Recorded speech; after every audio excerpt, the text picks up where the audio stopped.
May adlaw readers, welcome sa akong vlog. So kalag-kalag na karon, naaday mi sa menteryuhan sa Bahak, Liloan. So naglikay gani mi sa daghantaw sa pagpitsa 1 na hinon na sugamak sa kadaghantaw sa pizza 2. Noon di import kay sila ay tungod kay daghan kay mga baligya nga imo makitaan sa dapin-dapin. Kuyog na ko akong mama, akong asawa, ang ako ang mga anak. Sa pagkaroon lang gani nagsige na sila mga pangayo tudlo dito na ay mais, na ay ukay-ukay, ay mga duaan o uban pa. Tapos kalagot na lang po ani mupay watay kwarta lukop lang pagtudlo. So mintas po nga lakbay may daghan na kayang tao nga mo nasugatan, daghan po kayang tao nga mo pasugat. Lami ipangapiyon ta diri sa Starblock pero tanan ako mamtog makaitom, pero labay nang sa mi. So samtang nagpadayon mi magpalit lang sa mi kandila daan kay na naman gimidapit sa entrada sa menteryuhan.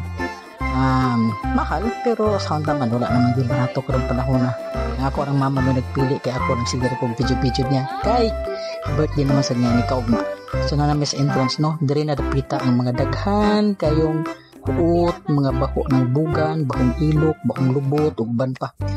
Pero sige lang, sa taman baho sa kong ilok gani o pagig lubot. Doon na may dapit sa gilungan sa kong papa, sa kong lulog sa lola. Pag mo ba ni pagliko, kay padong naging media sa iyahang pantiyon. So nag-expect mi nga kamera. May magtuong na naapo dahil diri ako agaw si Angel no. So kuyog po ni siya sa ako isuon sa kong papa, si Tita Helen. Maglingaw-lingaw lang sa amin mintras wa pa mga batong uban.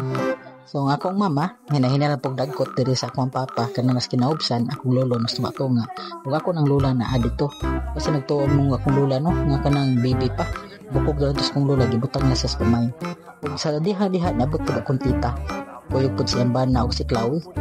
So kana si tita nako, si Tita Rosini, mura po na sig kaduhan ko inahan kay mo na akong namataan.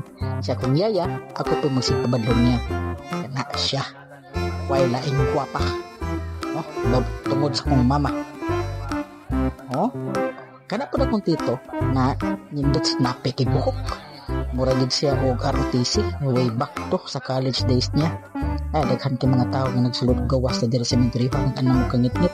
Daghan kay nang bisita kay hadlok mo sila bisita og itong gabi diha nabot pud akong antigen ha ana ako igagaw pud kastuno na pud na siya sihang tuo nga kamot puhon lang ug makasal ni sila man si Jake kana ako nang pagmamangkon ni Jake pagmamangkon ni Brin ay gagaw ni Jake ambot sa asa to siya sa diha nakangit-ngit na nindot na kinasitan ang kinagtapok wala mi kami pud sa unang panahon nga maigop mi diha sa ibabaw dyan sa pantiyon.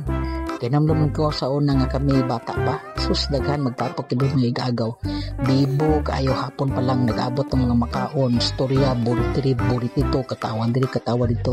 Karon gamay na lang kayo, dili lagi mag-abot ang mga oras tungod kay lain-lain ng pamilya ng mga trabaho.